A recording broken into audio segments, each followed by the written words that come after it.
So I just want to introduce you to, this is Zoe Kavanagh. She's the director of Demon Hunter and the writer. I want to introduce you to Demon Hunter herself, Niamh Hogan, and also the co-writer, Tony Flynn. Listen, thank you so much, guys, for coming here tonight, being part of No Budget. Really appreciate it. I think the audience really enjoyed themselves. I just want to ask you, Zoe, it's a very unusual type of film for an Irish filmmaker to make. I haven't seen many of these types of films. Where did this idea originally come from? Well, I was in my room with a lot of metal bands, and I was actually, it was 2006, 2007. I was listening to the Resident Evil Apocalypse soundtrack, which it had the best. It was all these big bands from 2004, like Killswitch Engage, blah blah blah. The American album had a band called Demon Hunter that came on while I was listening to it. I was like, and at the time I was trying to create a character. I was just drawing pictures, and I drew a girl in an alleyway, and it was raining. Drew rain, and I was like, okay, what's the worst thing that can happen to this girl? She could lose her sister. And I was like, okay, and that'll motivate why you should want to kick ass. And at the time, I'd seen a really good film by James Wan. It was a revenge film called Death Sentence, and that kind of dealt with melancholy and action at the same time. And then the band playing was a band called Demon Hunter. It's like, okay, she'll fight demons. Okay, that's what'll happen. And then from then on, there was a script formation, and I teamed up with Tony, and we worked together. We were going through so many different ideas to kind of get it right. Yeah, so that's. And how did you know each other? Did you go to college together? Yeah, Was it? We met in Ballyfermot College in 2006. 2006. Yeah. And did you find, because was this the first time you co-wrote something, or was it? Yeah, it was. Yeah. And was it a new experience, say, than writing on your own? It's kind of handy because the two of us kind of have slightly different tastes, and we have the same, but we have same interests, but sometimes different opinions on the same interest. So it's a balance of the opposites on the same interest. Does that make sense? Like You're yin and yang. I hate the Star Wars prequels. He loves the Star Wars prequels. I think they're shy. Unashamedly. So it's kind of has this thing where, but we both have an interest in Star Wars. You know what I mean? So it's kind of, when you work together on a script, you kind of bring the best of both worlds. Yeah, I think we're good at, we counter each other's worst instincts. I think that's right. So did you have many disagreements along the way? All the time. Like the script was our we really fought. But you're still friends now, are you? Oh yeah, I we're think. friends. Yeah. But then how did that say writing script? How did you get into pre-production then? Okay, so I was in college. I was doing the final year in 2012, and I was like, okay, I have to make grad film, but I was like, nobody really cares about short films, so maybe I'll shoot 12 minutes of a feature script, because this film was supposed to be a web series for RT Storyland. The first half of the film was structured as about 5 episodes. Yeah, because this script kind of came about really by accident, because you at the time were working on I'd already written Retribution. Yeah, I'd already written the final one, the third one, and obviously you had to work backwards to get to a conclusion of a story of an arc. So it's like, okay, well, we can't. It's too big, and you don't want to make this film where it wraps up a lot of that stuff. So we were like, okay, you were saying let's do a web series, and I was like, okay, let's do it. And no one listened, no one cared. So I was like, okay, well, who cares about web series? Let's turn it into a feature. Yeah, so the web series basically covered, the framing device for that was the police station. So the it first covered half. pretty much the first half of the film, up until they're fighting with Hatchet. That was 4 10-minute episodes that we had written. And then she said, let's just turn this into a feature. Yeah, so what happened was we were still planning to make a web series out of my own cash, and I shot the flashback scene where she's looking for her sister. It was a different actress, and a few different actors actually, because that was the original intent of what we were doing. And then things don't always work out. Never shoot a film in blocks. That's one thing. So it was March 2012. We shot 12 minutes of the film, flashback scene. I was like, okay, I'll save up money, shoot the present tense footage. And so no one's giving me money. I shot an action scene in present tense. No one's giving me money. I was like, okay, I'll shoot half the film in 2013. Shit goes bad. Generator dies, all this goes wrong, and the lead's not really working anyway. And then I was figuring, okay, well, I have to finish the movie. So I save up money. Come September 2014. September 2014. But before we get September 2014, it was June. where I took all my money out, I took a loan, and I booked out also Bowsy Workshop, had a huge art department with Leela and her team, and they spent like 3 months, costumes, Pel Fajardo, Owen, all that stuff, and they were doing special effects, prosthetics, sets, and location scale, and all this leading up to the thing, and about a week and a half before the shoot, we lose our lead. And I'm like, oh fuck. And then, of course, Niamh stood in. Yeah, you know, Niamh came to the isn't rescue, it? yeah. Niamh, you're a triple belt in karate, is it? Yes, Is that yeah. I don't know how to name it. Shotokan karate, third dan is. Yeah. Wow, that's an amazing find, especially with a film like this. And even finding the cast, that was, it's not like a normal, and like, well, obviously you're a normal actress, you know. But I'm a normal person, I promise. you need an actress with certain skills, I suppose, you know. And was tricky kind of to find that. It was just a blessing. Yeah. In not disguise, the opposite of disguise, like, you know, because it was just right. We're shooting like a week and a half from losing the lead. And like, what do? We put out a casting call, and holy fuck, 4,000 people see it, and we get like 100 emails, and unfortunately, I couldn't go through all those emails. But I mean, Niamh looked the part, and she also looked like some other characters that I was inspired by, and then there was one other person that was between, but Niamh had the upper hand with her martial arts skills, and. As you can see in the film, there's a good use. Because I think the post went up on Facebook, and a friend of mine just like tagged me in it, and I was like, oh, this sounds like right up my alley. Growing up watching like Buffy and Dark Angel and all that kind of stuff, I was like, oh, I have to apply for this. And got an email back being like, okay, this is the scene you're going to audition like tomorrow or the next day, and here's the script. And I just like devoured the script. So well done, guys. And then went in for the audition. I think it was the Friday, and you were going to start filming the following Friday.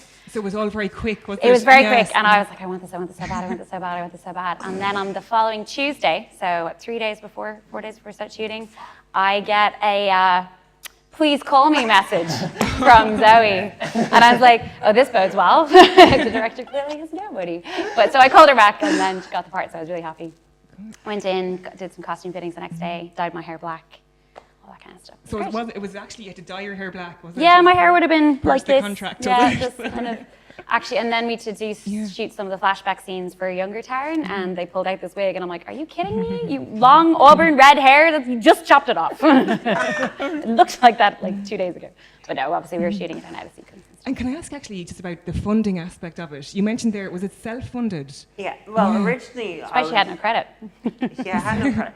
Like, I mean, after taking out the loan, I was absolutely broke. But like, originally I was gonna go an Indiegogo route, and if you search the bells of Google, you might find we attempted and cancelled, because I felt like I was too stressed about it. I was like, the idea, you do an Indiegogo or a Kickstarter, there's a responsibility there. You're opening up a shop, you're selling merchandise, and then there's a bigger responsibility. You're only going to get half the money you expect to get if you push that. If you spend money on marketing, you also spend money making the merchandise for people that they want. Then you're making your film. So the percentage of what you're doing, it's not worth it. I don't think it was worth it. It's just too risky. So I was like, okay, no one on my shoulders. I'll take the money out myself and I'll make the movie, you know. And so it was just saving and saving, or working a normal job full time, 40 hours a week. And I took out probably about 16 or 17,000 euro on top of saving more, a lot more.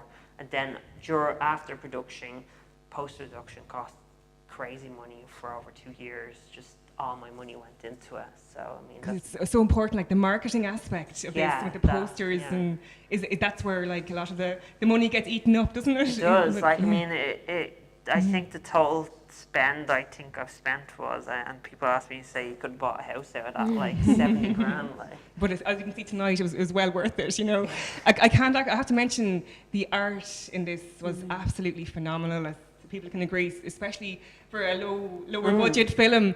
Like, did you have a team of people involved in this? We had. She's really talented. We had Leela Nuri as our production designer, and I've worked with her recently on a music video and a commercial. But she's just she puts. It's incredible. Yeah, she doesn't sleep. Her workshop is just art everywhere. You walk into her place, it's just a whole set, like, you know what I mean, of fantasy stuff, and she just threw herself like 23 hours a day into this film. Because like the most important thing is, like, I mean, our department got the highest amount because it's all about what you see on the screen, you know, and I feel like you need to feel the world of the film. I mean, as well as locations, we shot in 2 castles there. We had Charleville Castle in Offaly, and we had Ardgillan Castle up in Balbriggan. And then we had Power Station. So we had this urban Gothic. You know, you have this city, you got this castle, so you got the fantasy and the urban fantasy. And yeah, no, it was lots of pre-planning with the artists, because to me, you know, the visuals are very important and style.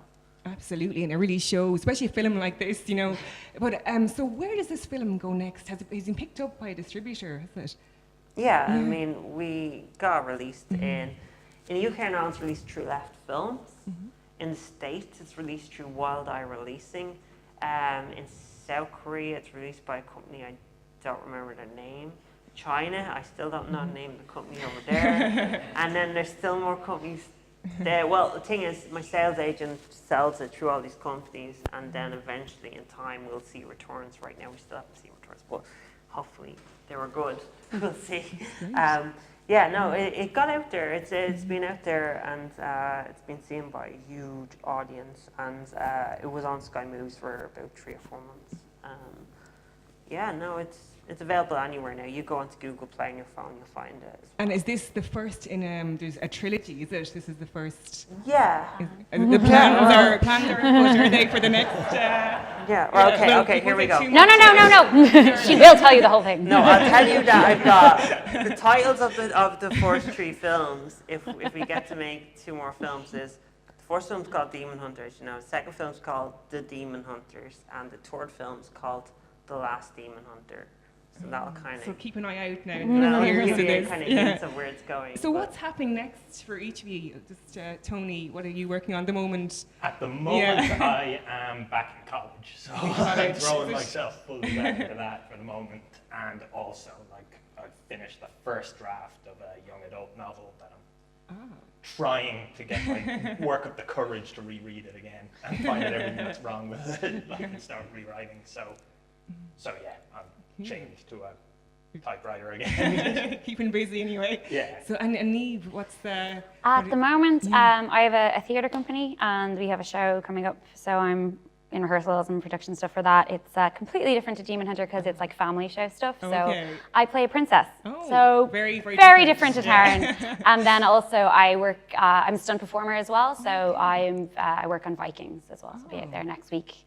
Brilliant. Freezing cold water, so you know, very, very different. The life of an actress all over the place. And Zoe, what are you working on at the moment? Or A few things. I know that, like, at the Horrorthon, the short film showcase, Niamh's in a short horror film I shot as a promo called So you're working together Inexorable. again. that's She's kind of stuck with me, I think. I'm just going to keep turning up. so that screens at the Horrorthon. Then I have 2 features in development, and recently, I think this week or next week, there's a music video coming out I did for Mel Blanc called Sora, and a few commercials for Bit Hit. If you drink that drink. I just had one of those company. tonight, actually. So, yeah, good drinks, yeah. But I just want to apologize to the audience. Is there any questions? Anyone like to ask any questions? Anyone brave enough to volunteer? Come on, ask Come a on, question. come on. You Someone watched must the have. film? Yes. I thought the music was sublime, absolutely fantastic, and just the way it was edited was Just repeat that, actually. It was. How long did the process of the music take for the film? Well, I think it counts on top of the editing of the film, but the music was always there from the writing stage to the shooting stage. Now, obviously, as time goes on shooting the movie, current bands, the past bands, sometimes you look for the similar what you're looking for to get what is a current band that sounds like that. And I've always taught the edit because I direct and I edit.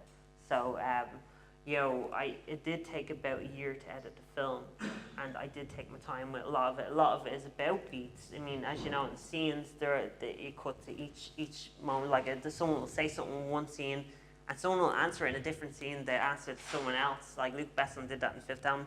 But it's the same with music. You know, I mean, this was created through the inspiration of music, just like The Crow was.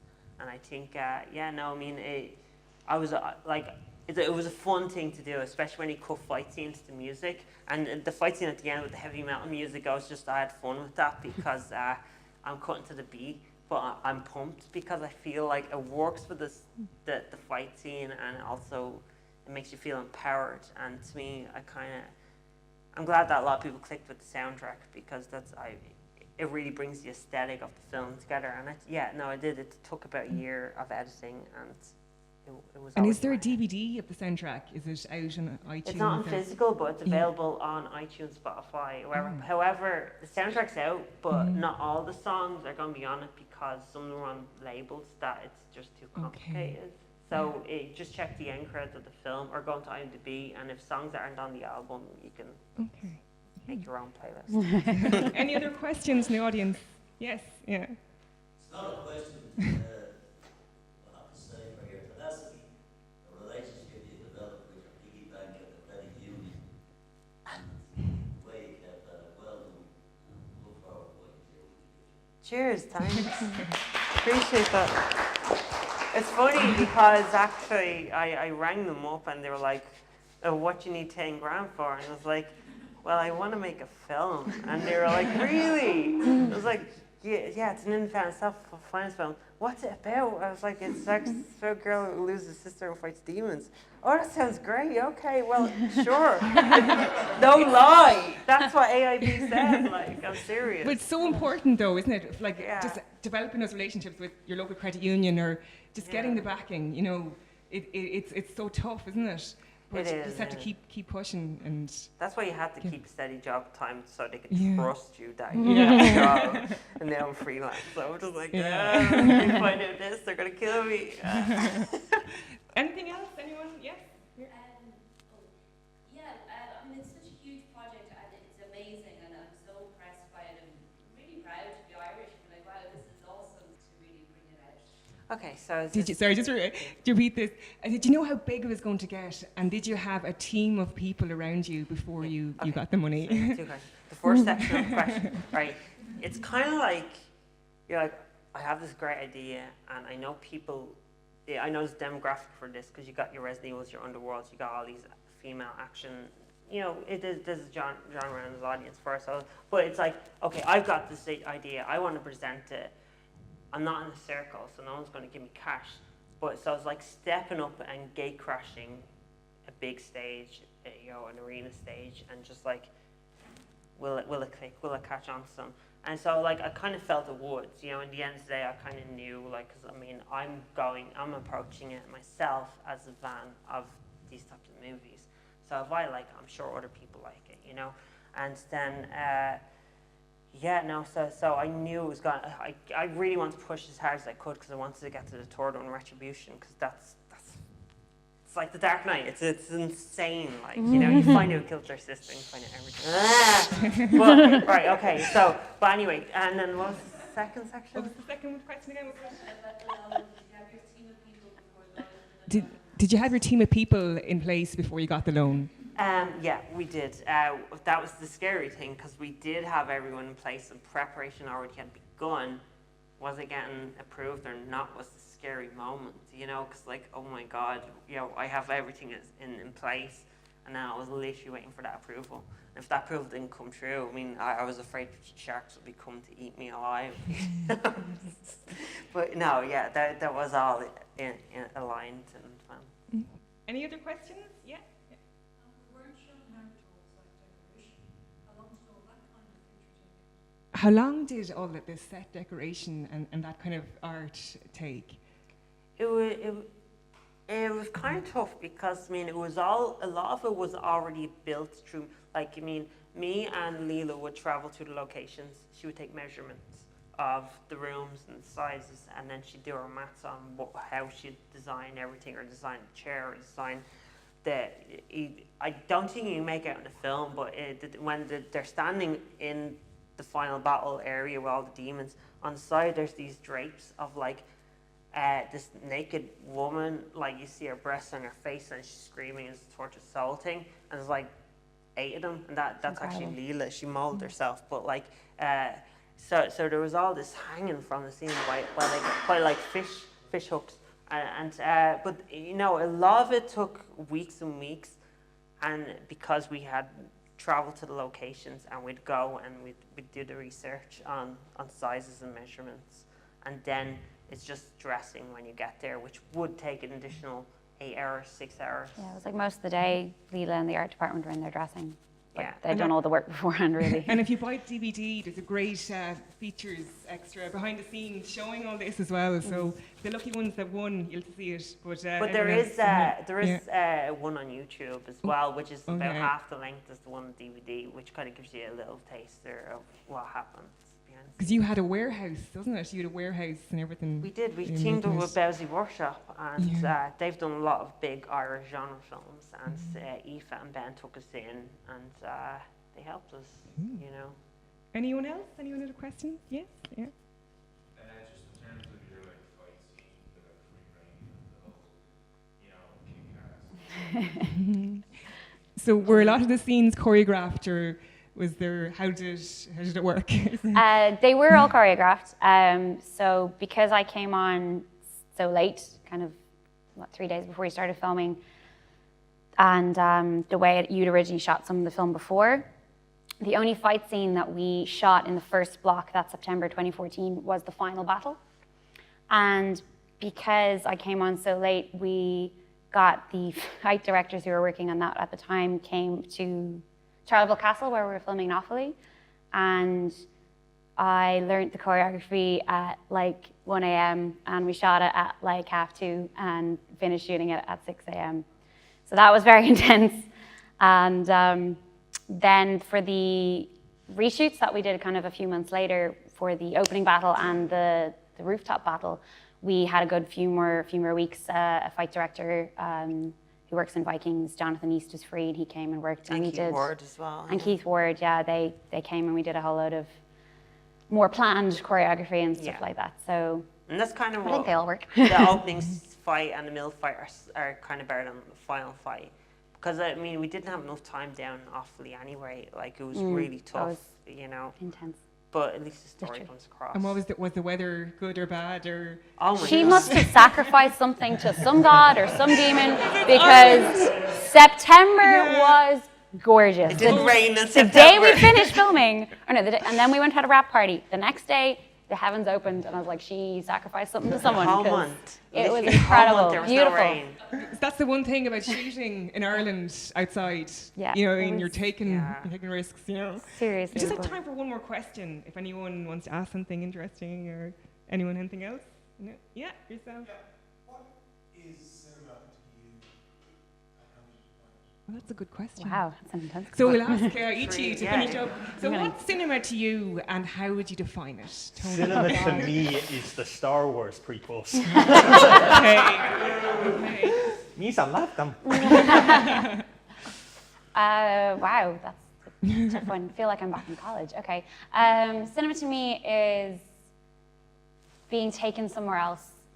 Not necessarily escapism, though I do love those kind of films where you're just completely taken away, but just being taken out of where you are, seeing something beautiful, like visually, and being taken somewhere else, like as a person as well, like feeling different emotions and all that kind of stuff. Just being taken away, I suppose. For me, there's different aspects. I mean, you want to be empowered, you want to be scared, you want to be immersed, you want to be entertained, you want to laugh, you want to cry, you want to feel human. And you feel that when you go to see a film, you forget about the world you live in. And like video games, you escape and you immerse. You sit down, you watch it, and you connect with characters. And to empathize and understand and feel like, oh, that person connects with me. That's probably very important for myself. I always see films like where like, oh, it's a big action film, but I don't care about the characters, so I'm disconnected and I'm not interested. So, to me, cinema is about escapism, just like video games are about escapism, or comic books, or any sort of art form, music. You know, it's just about escaping this mundane earth that we call our living society. Well, listen, thank you so much, guys. I think the audience really enjoyed it. So give it up for Tony, Niamh, and Zoe. Yeah.